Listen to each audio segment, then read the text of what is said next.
इसके बाद मैंने पृथ्वी के चारों कोनों पर 4 स्वर्गदूत खड़े देखे। वे पृथ्वी की चारों हवाओं को थामे हुए थे ताकि पृथ्वी या समुद्र या किसी पेड़ पर हवा न चले।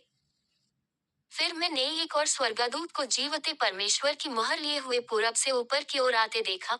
उसने उन चारों स्वर्गदूतों से जिन्हें पृथ्वी और समुद्र की हानि करने का अधिकार दिया गया था, ऊंचे शब्द से पुकार कर कहा, जब तक हम अपने परमेश्वर के दासों के माथे पर मुहर न लगा दे, तब तक पृथ्वी और समुद्र और पेड़ों को हानि न पहुंचाना। और जिन पर मुहर दी गई, मैंने उनकी गिनती सुनी कि इस्राएल की संतानों के सब गोत्रों में से 1,44,000 पर मुहर दी गई।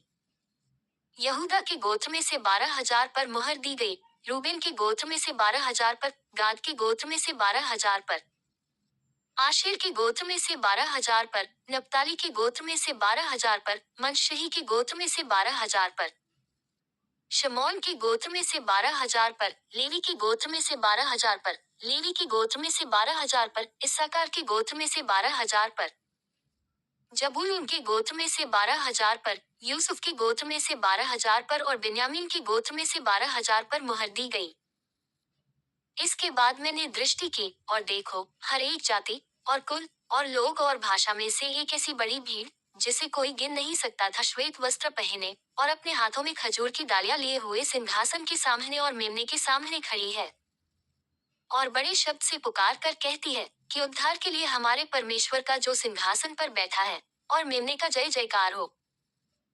और सारे स्वर्गदूत उस सिंहासन और प्राचीनों और चारों प्राणियों के चारों ओर खड़े हैं।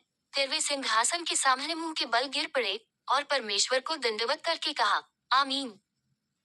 हमारे परमेश्वर की स्तुति और महिमा और ज्ञान और धन्यवाद और आदर और सामर्थ और शक्ति युगानुयुग बनी रहे। आमीन।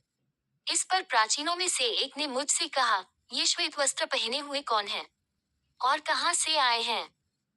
मैंने उससे कहा, हे स्वामी, तू ही जानता है। उसने मुझसे कहा, ये वे हैं जो उस बड़े क्लेश में से निकल कर आए हैं। इन्होंने अपने अपने वस्त्र मेमने के लोहों में धोकर श्वेत किए हैं। इसी कारण वे परमेश्वर के सिंहासन के सामने हैं और उसके मंदिर में दिन रात उसकी सेवा करते हैं। और जो सिंहासन पर बैठा है, वह उनके ऊपर अपना तंबू तानेगा।